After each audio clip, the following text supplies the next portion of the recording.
CH. Bienvenue à vous pour cette heure de culte. Nous sommes ensemble jusqu'à 11h.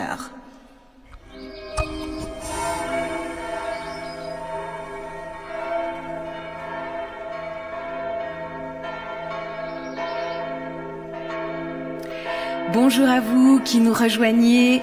Aujourd'hui, le culte radio est donc aussi diffusé à la télévision. Vous pouvez nous suivre sur RTS2 ou en streaming sur le site célébrer.ch, une proposition qui a lieu désormais 6 fois par année. En ce premier dimanche de l'Avent, nous sommes en direct du temple Saint-Vincent à Montreux. Cette magnifique église de style gothique surplombe la ville et depuis la terrasse, nous avons une vue incroyable sur le Léman, tout particulièrement en cette matinée ensoleillée. Le culte de ce matin s'inscrit dans une série de 3 célébrations sur la foi, l'espérance et l'amour. C'est le pasteur et prédicateur du jour, Marc Risberger, qui a choisi ces thématiques. Il va bientôt prendre sa retraite. Et que reste-t-il à la fin d'un ministère? Eh bien, justement, la foi, l'espérance et l'amour. Marc Risberger a un parcours professionnel très riche. Il a exercé son ministère dans de nombreuses paroisses de la Riviera vaudoise, mais aussi à Bâle et en Valais et auprès de différents publics. Tout au long de sa carrière, Marc Risberger explique avoir été porté par l'humain et il a suivi cette vocation tant auprès des enfants comme aumônier cantonal de l'enfance qu'auprès des adultes, notamment en EMS. La semaine dernière, Marc Risberger a abordé le thème de la foi. Ce matin, pour entrer dans la période de l'Avent, il nous parle d'espérance. Selon notre prédicateur du jour, l'espérance dans les récits de l'Avent est ce qui nous permet de voir au-delà du présent. L'espérance déjoue les plans des puissants et avance avec assurance vers l'avenir. Mais Marc Risberger n'est pas seul pour la célébration de ce dimanche. Il sera accompagné par le pasteur Vincent Demeret pour la liturgie et par Corinne Wieland pour les lectures bibliques. Nous entendrons également les voix des enfants du culte de l'enfance, Améline, Maëlie, Brian, Eusébio, Oscar et Michael. Ils participeront aux lectures de la Bible et ils ont aussi préparé des prières avec leur monitrice. Et pour accompagner musicalement ce culte, nous entendrons l'organiste Martine Raymond ainsi que la maîtrise du Conservatoire de Montreux, un ensemble de 6 jeunes chanteuses et chanteurs sous la direction de Claire Benamou. Tout de suite, Martine Raymond nous fait entrer en célébration avec le choral du Haut des cieux, je viens à vous de Johann Pechelbel.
C'est dans l'amour et dans la joie que je vous accueille au nom du Seigneur. Que la grâce et la paix vous soient données de la part de Dieu notre Père et de Jésus notre Sauveur. Amen. Bienvenue en ce premier dimanche de l'Avent pour ce temps de culte qui ouvre une nouvelle année chrétienne. Bienvenue à vous qui êtes présents dans cette église Saint-Vincent de Montreux, église réformée mais ouverte à toutes et à tous. Bienvenue aussi à vous qui nous entendez sur les ondes de la radio ou qui nous rejoignez par le biais de la télévision ou d'Internet en Suisse, à l'étranger. Bienvenue aux enfants du culte de l'enfance qui ont préparé les prières avec leur monitrice Nicole Pipeau. Bienvenue aux paroissiens et paroissiennes de la paroisse de Clarence-Chailly-Brun, paroisse voisine, celle de Montreux-Véto, et à leur pasteur Vincent de Moret qui partagera avec moi les dialogues de la liturgie. Bienvenue, last but not least, aux enfants de la maîtrise du conservatoire de Montreux, qui, sous la direction de Claire Benamou, vont nous entraîner par le chant dans la célébration de l'espérance. C'est le thème de ce second culte, de cette trilogie, foi, espérance et amour, qui veut nous conduire à la recherche de ce qui demeure, de ce qui est essentiel, de ce qui ne passe pas. Et ce matin, la première bougie brille sur la magnifique couronne de l'Avent, réalisée comme chaque année par Paul Widmer, que nous remercions, tout comme les gens de l'ombre, notre marguillière Antoinette Lou, ou que vous verrez tout à l'heure, notre lectrice Corinne, notre organiste Martine, ainsi que les membres de l'atelier vocal. Intrigués peut-être par la crèche de Jörg Kizio, fait entièrement en matériel recyclé, porté par la beauté de ce lieu, nous voulons être en communion les uns avec les autres au travers de la musique, des chants, des prières, de l'écoute et de la lecture de la Bible. J'invite maintenant l'Assemblée à se lever pour dire ensemble le dialogue d'ouverture que vous trouvez sur votre feuille de culte.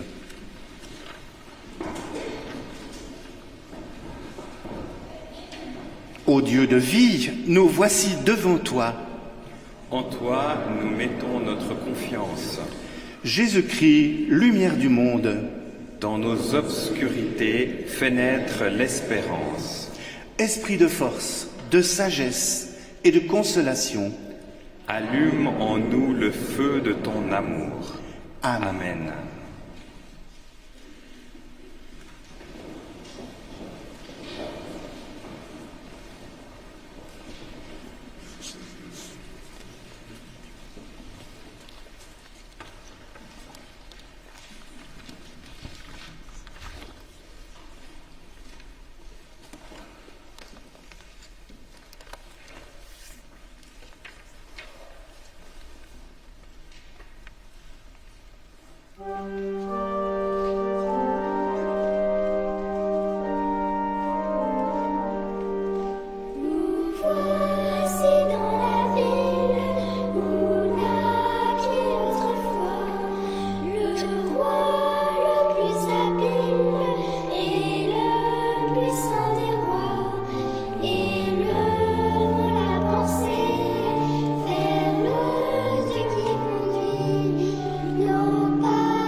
J'invite l'Assemblée à la prière, puis nous chanterons le cantique « Ô viens bientôt Emmanuel » au numéro 3101. Prions. Seigneur, Souvent, je pense que je suis trop petit, que je ne suis pas capable, que je ne pourrai pas réussir. Mais voilà, tu me fais confiance.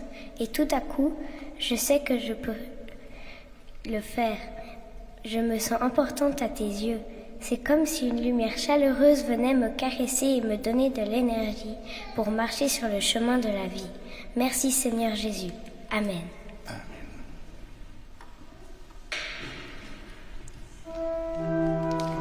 Recueil Psaumes et Cantiques 253.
Pour dire ensemble le psaume 71, Tu es mon espérance.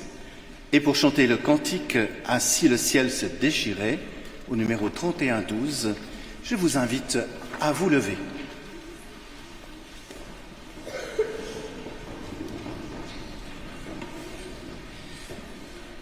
Dieu, c'est toi que j'appelle, entends-tu mon cri?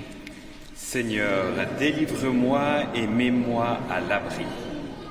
Dès ma naissance, j'ai pris appui sur toi. Depuis ma jeunesse, j'ai vécu sous ton toit. Ne me laisse pas maintenant que je vieillis, Que je perds l'ouïe et que mon pas est lent. qu'auprès de toi je me sente toujours accueilli. Même si aujourd'hui j'ai les cheveux blancs. J'ai connu bien des angoisses et des souffrances. Mais tu viendras me rendre la vie. C'est toi, Seigneur, qui es mon espérance. Ma consolation, mon secours, ma béquille.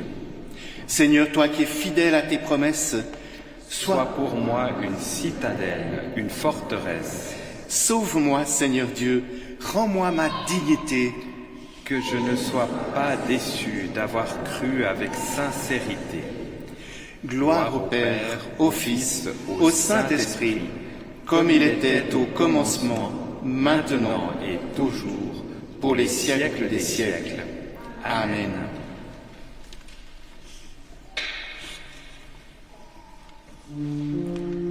Recueil Alléluia 31-12 et Psaumes et Cantiques 249.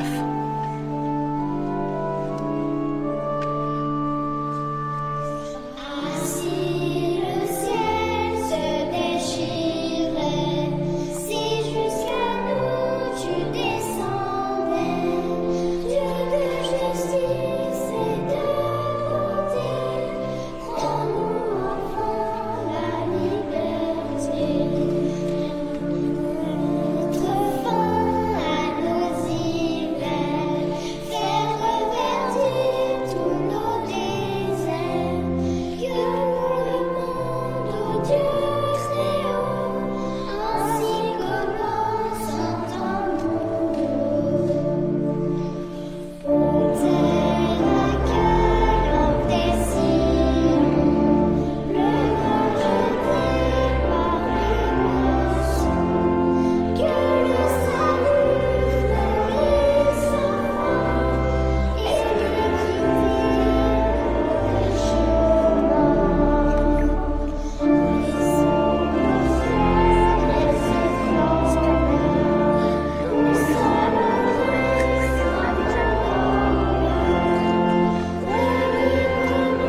Prions.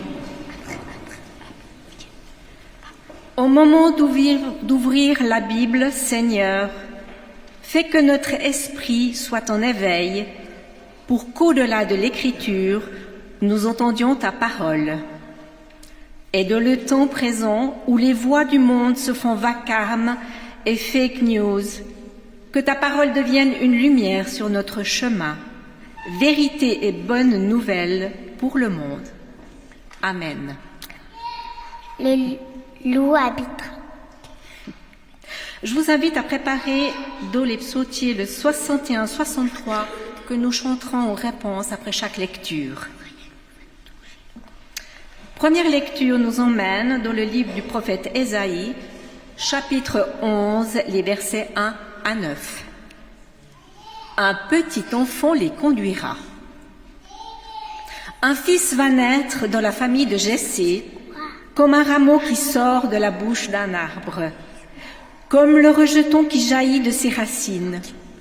Sur lui reposera l'esprit du Seigneur, esprit de sagesse et de discernement, esprit de conseil et de vaillance, esprit de connaissance et de crainte du Seigneur. Il ne jugera pas d'après ce que voient ses yeux, il ne prononcera pas d'après ce qu'entendent ses oreilles. Il jugera les faibles avec justice, il se prononcera dans l'équité envers les pauvres du pays. La justice sera la ceinture de ses hanches et la fidélité le baudrier de ses reins. Le loup habitera avec l'agneau. La panthère se couchera près du cabri, le veau et le jeune lion mangeront ensemble, la vache et l'ours se lieront d'amitié, leurs petits seront couchés côte à côte. Un petit enfant les conduira. Le lion comme le bœuf mangera du foin. Le bébé jouera sur le nid du serpent. Un jeune enfant pourra mettre la main dans la cachette de la vipère. Il ne se fera ni mal ni destruction sur toute ma montagne sainte, car la connaissance du Seigneur remplira la terre, comme les eaux recouvrent le fond des mers. Grâce soit rendue à Dieu.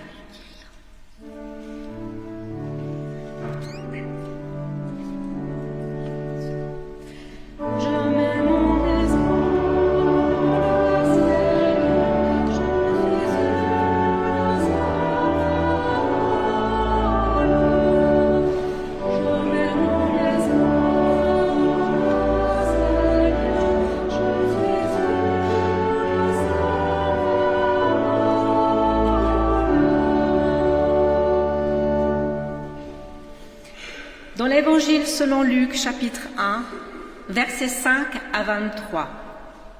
N'aie pas peur. À l'époque où Hérode était roi en Judée, vivait un prêtre qui s'appelait Zacharie et servait au temple de Jérusalem. Sa femme s'appelait Élisabeth. Tous deux étaient justes devant Dieu et ils suivaient tous les commandements de la loi du Seigneur dans une manière irréprochable. Mais ils n'avaient pas d'enfants et ils étaient tous deux avancés en âge. Un jour, Zacharie fut désigné par le sort pour entrer dans le sanctuaire du Seigneur pour offrir l'encens. La foule des fidèles priait dehors au moment où l'on faisait brûler le parfum pour Dieu. Un ange du Seigneur apparut alors à la droite de Zacharie. Il se tenait à droite de l'autel des parfums. Quand Zacharie le vit, il fut troublé et il fut saisi d'une grande crainte. Mais l'ange lui dit : « N'aie pas peur, Zacharie, car Dieu a entendu ta prière. Ta femme Élisabeth te donnera un fils que tu appelleras Jean. Alors tu seras rempli de bonheur et de joie, et quand ton fils naîtra, beaucoup d'autres personnes seront dans la joie. En effet, il sera quelqu'un d'important pour le Seigneur. Il sera déjà rempli de Saint-Esprit dans le ventre de sa mère. Il ramènera beaucoup de gens vers le Seigneur. Il viendra comme un messager de Dieu avec l'esprit et la puissance du prophète Élie. Comme Élie, ton fils fera la paix entre les parents et leurs enfants. Il changera le cœur de ceux qui n'aiment pas Dieu. Ils se mettront à penser comme des personnes qui font confiance à Dieu. Ainsi, il formera pour le Seigneur un peuple bien préparé. » Mais Zacharie dit à l'ange : « Comment puis-je savoir que tout cela est vrai, car je suis vieux et ma femme aussi est âgée. » L'ange lui dit : « Je suis Gabriel et je suis aux ordres de Dieu. C'est lui qui m'a envoyé d'annoncer cette bonne nouvelle. Puisque tu ne m'as pas cru, tu vas devenir muet, jusqu'au jour où tu verras mes paroles se réaliser. » Quand Zacharie sortit du temple, il ne pouvait plus parler. Il faisait des signes, mais aucun son ne sortait de sa bouche. Les gens comprirent qu'il avait eu une vision.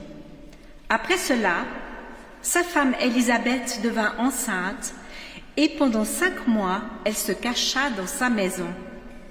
Elle se disait : « Voilà ce que le Seigneur a fait pour moi. J'avais honte devant mon peuple parce que je n'avais pas d'enfant. Mais maintenant le Seigneur s'est occupé de moi. Il m'a rendu ma dignité. Louange à toi, ô Christ. »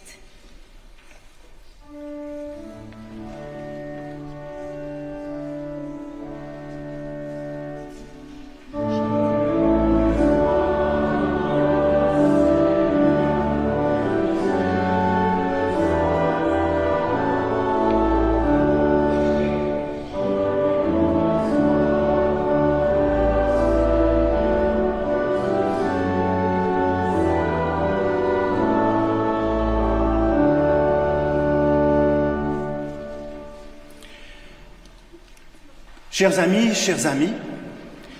chères auditrices et auditeurs de la RTS, chers frères et sœurs, ce qui m'étonne, dit Dieu, c'est l'espérance. Et je n'en reviens pas. Cette petite espérance qui n'a l'air de rien du tout. Cette petite fille espérance, immortelle.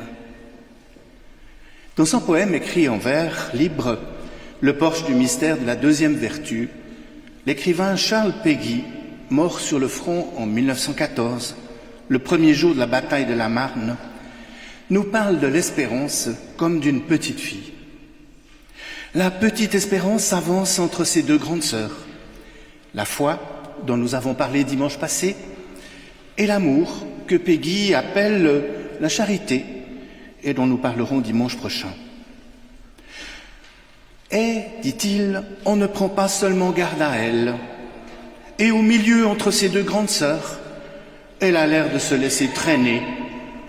En réalité, c'est elle qui fait marcher les deux autres, et qui les traîne, et qui fait marcher tout le monde, et qui traîne le monde. Car on ne travaille jamais que pour les enfants. Et les deux grandes ne marchent que pour la petite. J'aime cette façon de parler de l'espérance, car en vérité, les 3 dimensions que nous avons parfois appelées la trinité de la vie chrétienne, l'espérance est celle qui nous pose le plus de problèmes. Ainsi peut-on croire un seul instant ? La petite fille qui a interrompu notre lectrice en disant que le loup habitera avec l'agneau ? que la vache et l'ours seront même pâturage, que le lionceau et le veau seront copains, que l'enfant s'amusera avec le mamba noir. Même placées sous l'autorité du grand prophète Ésaïe, ces paroles qui nous sont souvent données à lire le premier dimanche de l'Avent, ne sont-elles pas qu'un beau rêve pour enfants, une illusion, une utopie, un fantasme qui nous mettrait du baume au cœur lorsque les horreurs des conflits entre la Russie et l'Ukraine ou entre Palestiniens et Israéliens nous sont jetées brutalement à la figure? L'espérance n'est-elle pas un emplâtre sur jambe de bois? Et ne faut-il pas opposer à tous ceux qui rêvent le réalisme de Zacharie et Élisabeth dans le récit qui ouvre l'évangile de Luc? Depuis le temps d'Ésaïe et jusqu'à aujourd'hui, en effet, le loup a continué à manger la chèvre de M. Seguin, le lion a se régalé de tendres gazelles et le renard de poule. L'évangéliste Luc prend pourtant grand soin à nous dire que Zacharie et Élisabeth étaient des croyants modèles, irréprochables, droits, justes devant Dieu. Mais, ajoute-t-il, ils n'avaient pas d'enfants. Et ils étaient tous deux avancés en âge. Ces deux croyants modèles sont âgés, mènent une vie sans enfants, ce qui chez eux n'est pas un choix, mais quelque chose qu'Élisabeth elle-même appelle une humiliation. Zacharie et Élisabeth ont la foi, mais selon les critères de la société de leur époque, pas d'avenir, pas de futur, ils n'ont rien à espérer. Zacharie et Élisabeth ont la foi, mais personne à qui la transmettre. Et à partir de là, il n'y a qu'un pas pour dire que cette foi est inutile. Zacharie et Élisabeth n'ont pas perdu la foi, nous dit Luc, mais ils n'y croient plus, c'est ce que l'on sent. Ils sont des croyants fidèles, mais réalistes. Et ces croyants fidèles et réalistes sont peut-être des croyants résignés.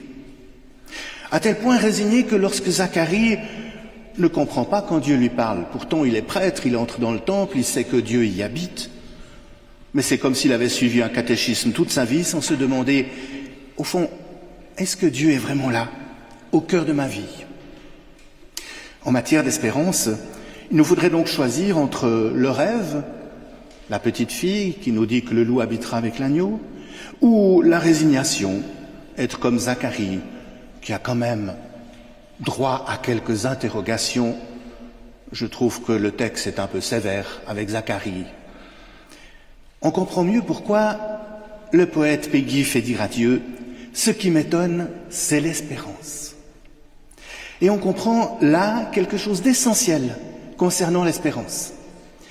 C'est que l'espérance est un cadeau, un don. Et à Noël, on parle beaucoup de cadeaux. Recevons peut-être l'espérance. Qu'elle monte du cœur et vienne contredire la réalité d'un monde sombre et obscur, où on proie à la haine, à la violence, à la destruction, comme chez Ésaïe, ou qu'elle descende du ciel comme l'ange, qu'elle fasse irruption au milieu du train-train d'une religion sclérosée et stérile. L'espérance, comme la foi et l'amour, est cadeau de Dieu, grâce, don de Dieu. Cette irruption de la grâce divine vient bouleverser la vie de Zacharie. Dans un premier temps, Zacharie, qui ne s'attend pas avec une rencontre aussi directe avec Dieu, eh bien, est saisi de crainte.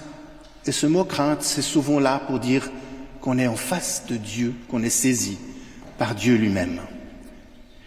Dans un second temps, elle le laisse bouche bée.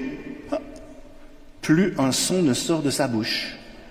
Et la proclamation de l'Évangile chez Luc commence par un silence accompagné de gesticulations.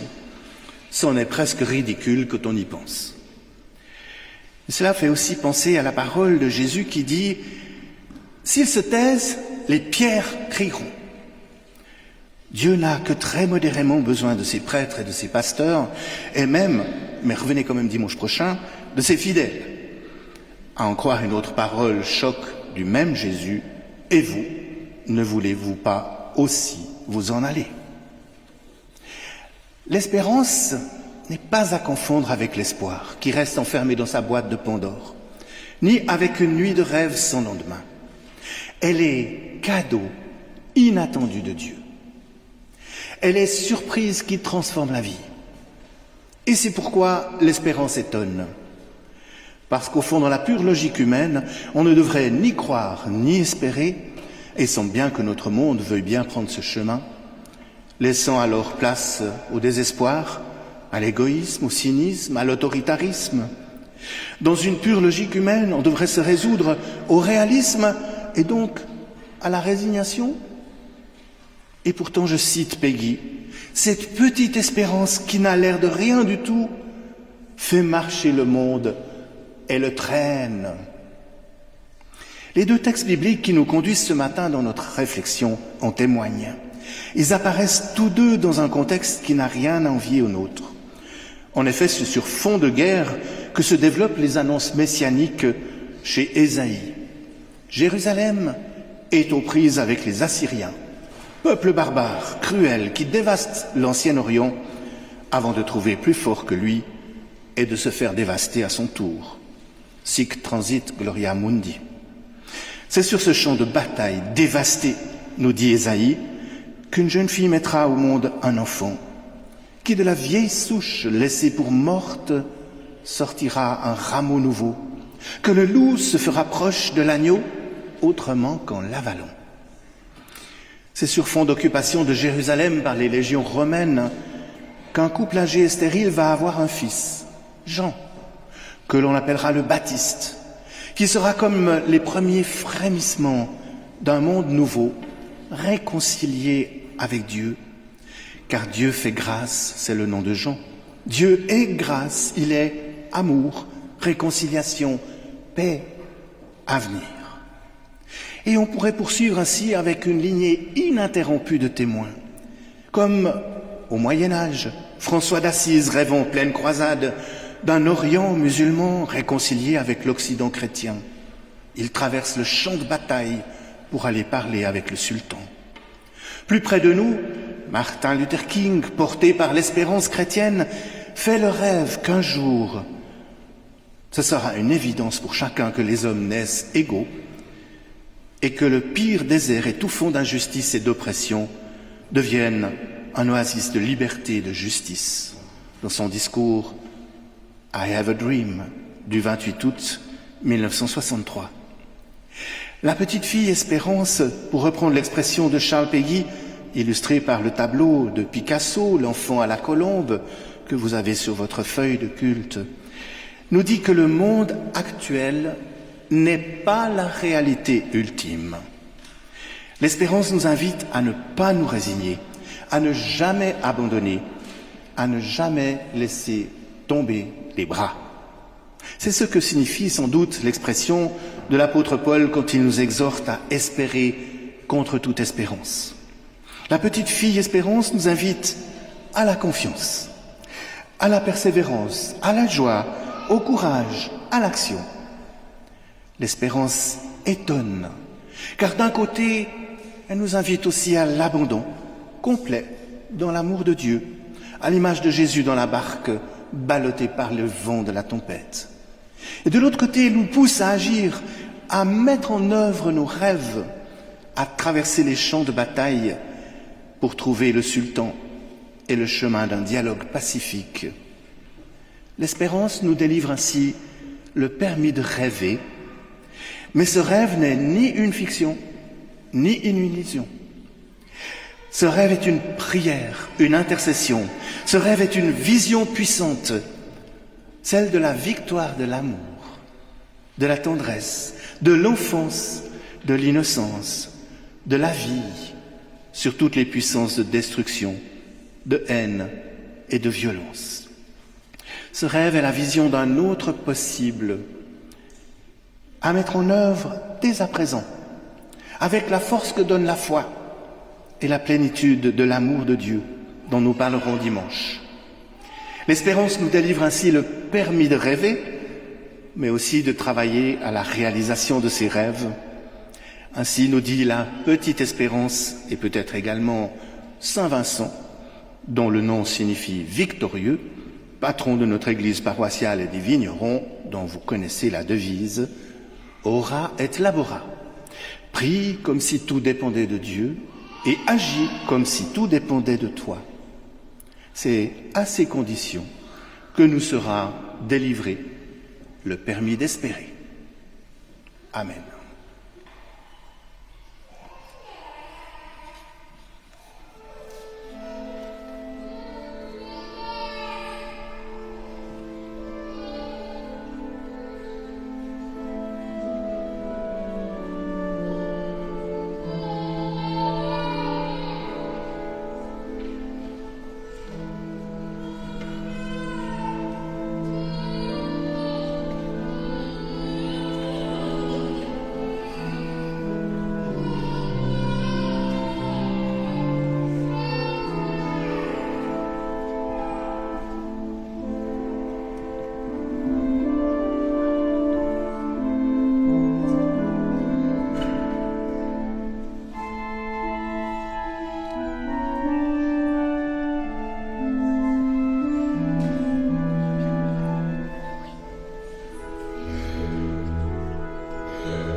Je vous invite maintenant à la prière. Nous allons être conduits par Oscar et Michael. Et puis ensuite, nous chanterons le cantique Aube nouvelle.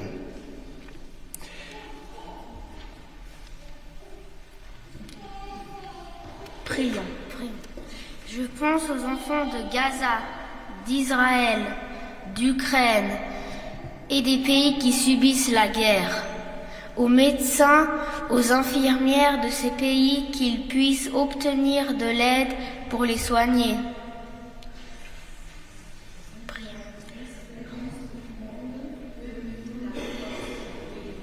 Je pense aux gens qui sont pauvres.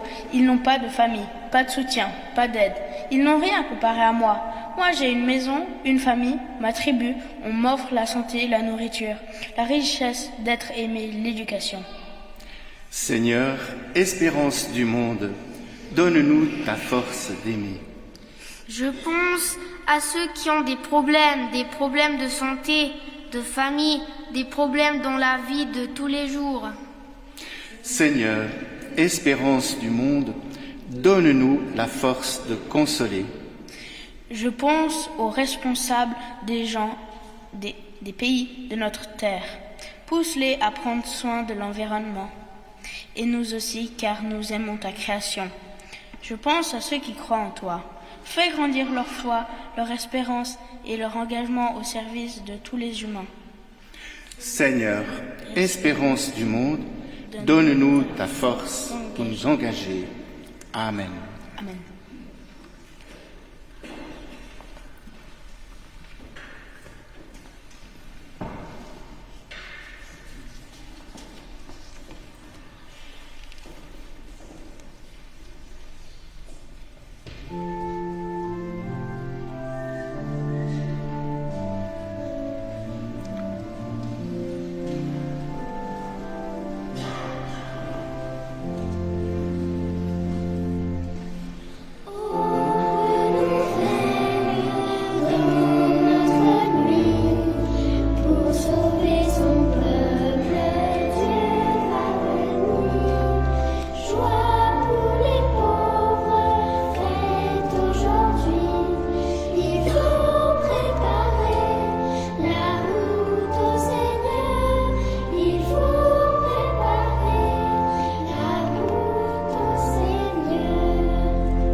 J'invite l'Assemblée à prendre place.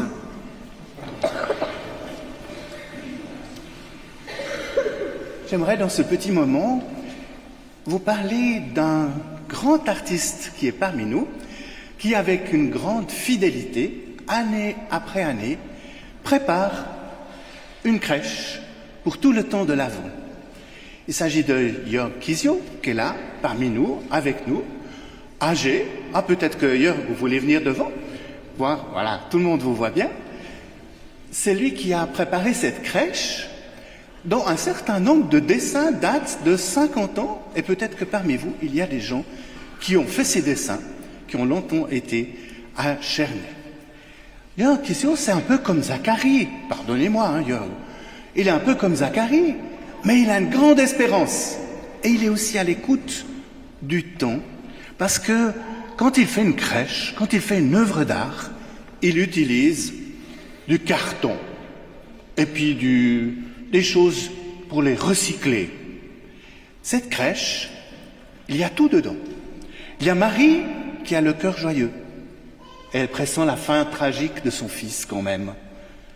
Elle sait qu'elle ne vit pas encore dans un rêve. Elle sait que la réalité est difficile.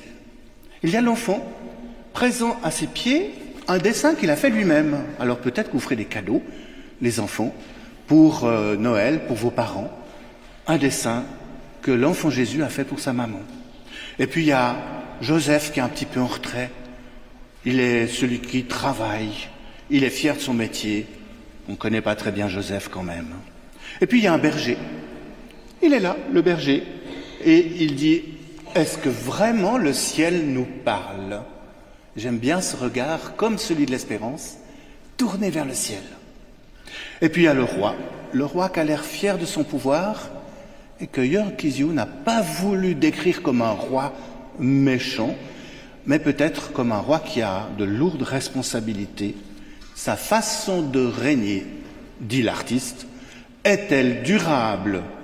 Comme quoi on peut arriver à un âge avancé et avoir les mêmes préoccupations que les enfants. Je vous ai proposé aussi cette image de Picasso. Il avait 20 ans quand il a peint ce tableau. On connaît bien Guernica, où il a décrit un monde en flammes et en guerre. Mais j'aime aussi ce tableau qui nous montre une petite fille qui tient l'espérance dans ses mains. Alors j'espère qu'avec nos artistes, avec ceux qui ont créé la crèche, ou les beautés comme ce tableau, eh bien vous pouvez aussi vous nourrir de cette espérance qui nous permet d'avancer dans la vie confiant, joyeux. Et c'est ainsi que je vous souhaite d'entrer dans ce premier dimanche de l'Avent, dans ces temps de fête qui nous mènent à Noël. Je vous invite maintenant à la prière. Nous voulons dire ensemble la prière du Seigneur. Pour cela, je vous invite à vous lever. Nous chanterons après la prière du Seigneur le cantique 31-15. Seigneur, enseigne-nous toi-même à prier. Notre Père qui es aux cieux, que ton nom soit sanctifié, que ton règne vienne, que ta volonté soit faite sur la terre comme au ciel. Donne-nous aujourd'hui notre pain de ce jour. Pardonne-nous nos offenses, comme nous pardonnons aussi à ceux qui nous ont offensés. Ne nous laisse pas entrer en tentation, mais délivre-nous du mal, car c'est à toi qu'appartiennent le règne, la puissance et la gloire, pour les siècles des siècles. Amen.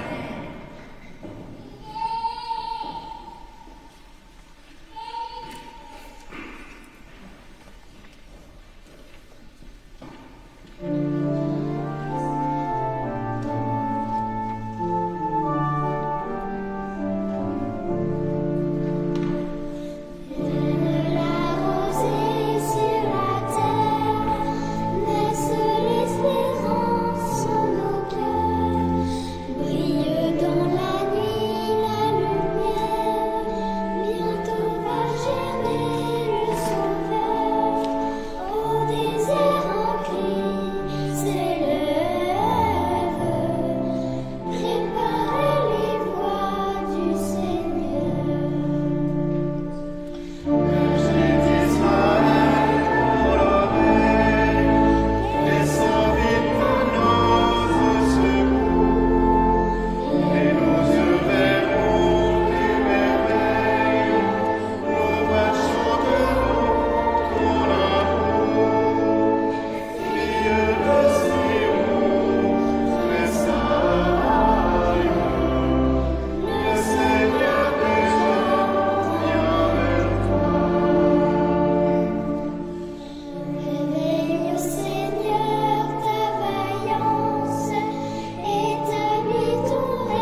Recevez la bénédiction.